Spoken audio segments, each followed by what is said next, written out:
Assalamualaikum warahmatullahi wabarakatuh. Saya Nazwa Fiana Fatihah dari kelas 2L Manajemen dengan nomor MPM 12 10 20 186.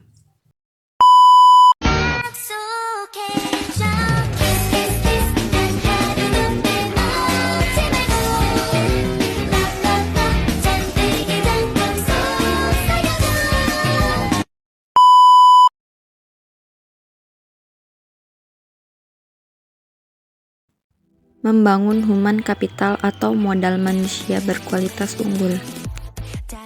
Human capital dan manajemen. 1. SDM. Sejarah peradaban manusia membuktikan bahwa manusia mampu menciptakan jauh lebih banyak informasi dari yang diserap oleh manusia itu sendiri dan dapat mempercepat perubahan jauh lebih cepat dari manusia yang mengikutinya. Manusia seperti ini adalah manusia yang memiliki keterampilan, kompetensi, dan pengetahuan yang diperolehnya melalui pengalaman belajar. 2. SDM unggul. Jika suatu bangsa ingin maju dan sejahtera, maka bangsa itu memprioritaskan investasi pembangunan SDM untuk mencapai tingkat nilai yang tinggi dan tersedianya SDM unggul. Penekanan nilai ini membantu manusia lebih kreatif, produktif, dan mampu menyelesaikan masalah yang dihadapi dan bekerja keras dengan komitmen dan dedikasi tinggi, didukung dengan integritas tinggi. 3. Investasi pendidikan untuk SDM unggul. Pembangunan human capital melalui investasi pendidikan oleh pemerintah, swasta maupun masyarakat penting untuk mempersiapkan masa depan bangsa yang lebih baik lagi. 4. Variabel penting SDM. Variabel penting dalam SDM adalah kemampuan, sikap, nilai-nilai, kebutuhan-kebutuhan, dan karakteristik demografinya. Variabel tersebut menurut Gomez 2003 dipengaruhi oleh lingkungan seperti norma dan nilai-nilai masyarakat, tingkat pendidikan, dan peluang yang tersedia.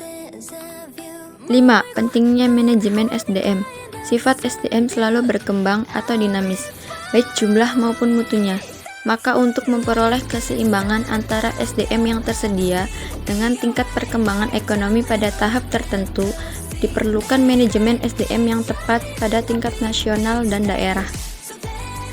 6. Penekanan kualitas SDM. 1. Kualitas spiritual, meliputi aspek iman, takwa, dan moral.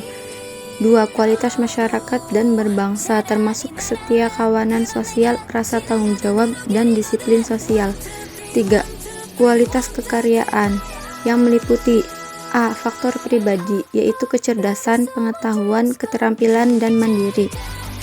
B. Faktor lingkungan dalam organisasi seperti situasi kerja dan kepemimpinan. C. Faktor luar organisasi seperti memahami nilai-nilai sosial dan ekonomi. 7. Kebutuhan SDM di Indonesia.